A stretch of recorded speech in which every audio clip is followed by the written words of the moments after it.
The Republic of Plato is the premier and first book in political philosophy.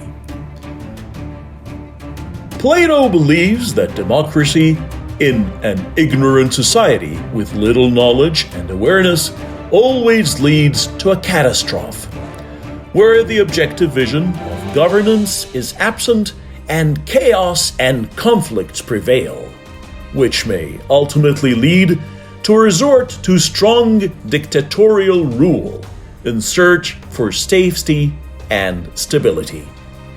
Therefore, democracy is only suitable in an educated and enlightened society with a clear vision and goals.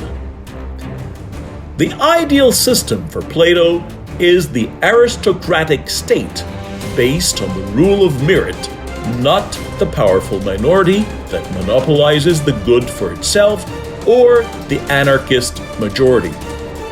This ideal system is ruled by a philosopher king, and thus it's grounded in wisdom and reason. The aristocratic state that Plato considered to be the ideal state consisted of three classes.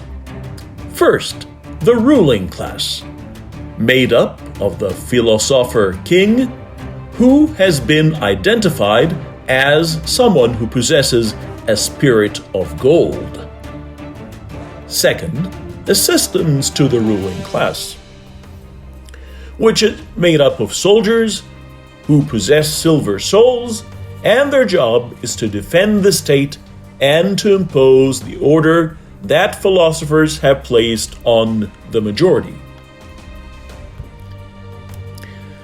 The first two classes of philosopher rulers and soldiers are forbidden from acquiring any private property in order to prevent the policies they establish from being distorted by their personal interests.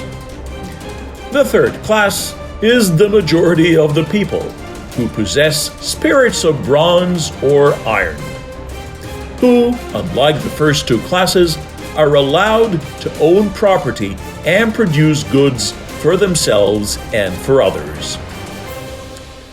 Specialization ensures that these classes remain in constant relationships of power and influence. Rulers control the city and set its laws and goals. The warriors carry out the orders of the rulers, and the producers produce goods while being kept out of political affairs.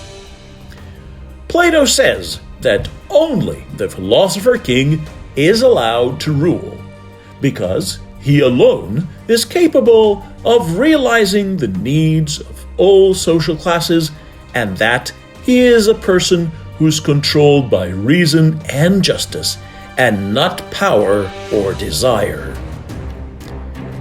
In this ideal aristocratic system, there is a rigorous educational system designed to train intellectuals who are selfless and upright, and whose souls have been pacified.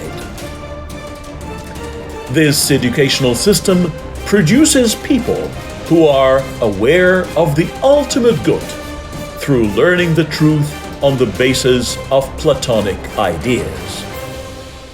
Each individual is given the maximum level of education according to his abilities and not to his social background. Because the philosopher's son may have limited capabilities, while the worker's son might be a genius. Therefore, it is not fair for the philosopher's son with limited capabilities to be honored and given more than he deserves just because of his father's history. And it's not fair as well for the son of the intelligent worker to be given less than he deserves just because his father was a worker.